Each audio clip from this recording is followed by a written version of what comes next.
तिहिड़ी थाना अधीनस्थ बोड़को पंचायतर रेवनदी मुहाणरू आज सकाळे जणे अजणा महिला मृतदेह उद्धार होइथिबा सूचना मिली। स्थानीय लोके नदी कूल मृतदेहटी भासुथिबा देखि संगे संगे पुलिस को खबर देथिले। खबर पाई तिहिड़ी थाना अधिकारी लोपामुद्रा नायक तिहिड़ी तहसिलदार संधानी कुकुर घटनास्थल में पहुंची समग्र घटनार तदंत करिसेंती। पुलिस मृतदेह को जबत करी परिचय खोजिबा सहित मृत्युर कारण नहीं तदंत चलाइछि। घटना को नहीं समग्र अंचल में चर्चार परिवेश सृष्टि होता बेले महिला जनक किए एवं केमिति नदी में पहुंचले से नहीं पुलिस खोलताड़ जारी रखी।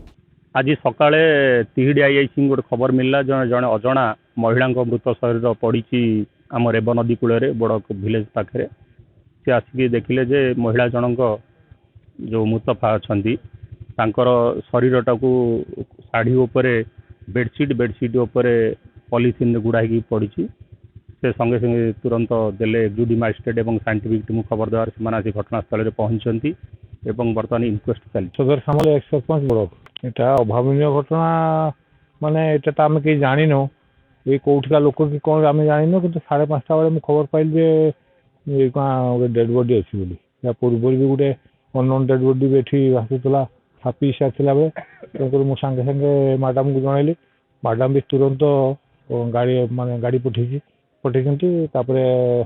फायर दल भी आसती। मैडम कार्य माने तिहिड़ी पुलिस कार्य सुचारू रूपे कर से कौटिका डेड बॉडी कौन जना पड़ूनी इन्वेस्टिगेशन जना पड़ो जहाँ तेणुक यहाँ ठीक नुह कहीं ये एरिया एक प्रकार बदनामी होती जोटा कि बाहर लोक मैंने आसिक माने जो ये कर बाबद आम माने प्रशासन पाखे अनुरोध करूँ से जिनसा माने प्रॉपर इनक्वारी करी से कल्प्रिट को धरा जाए। मो ना जयप्रकाश मल्लिक मु बोड़क पंचायत पीएस मेंबर पंचायत समिति सका मॉर्निंग वार्क आसला बेले से आगुरी मो घर पाखे किसी लोक आमको कहले आसला बेलू आम लोक सब जमा होते मुझे पहुँची देखली देखला आम पुलिस को इनफर्मेशन देलु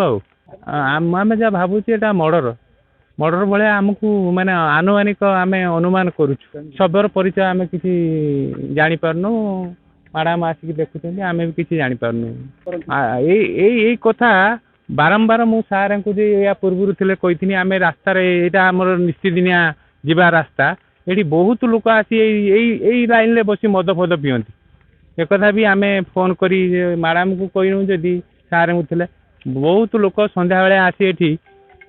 मद फद पीती बसिक साइड रे पाखरे बहुत मद बिक्री होती। Dhamnagar Firoz Sah report reporters today.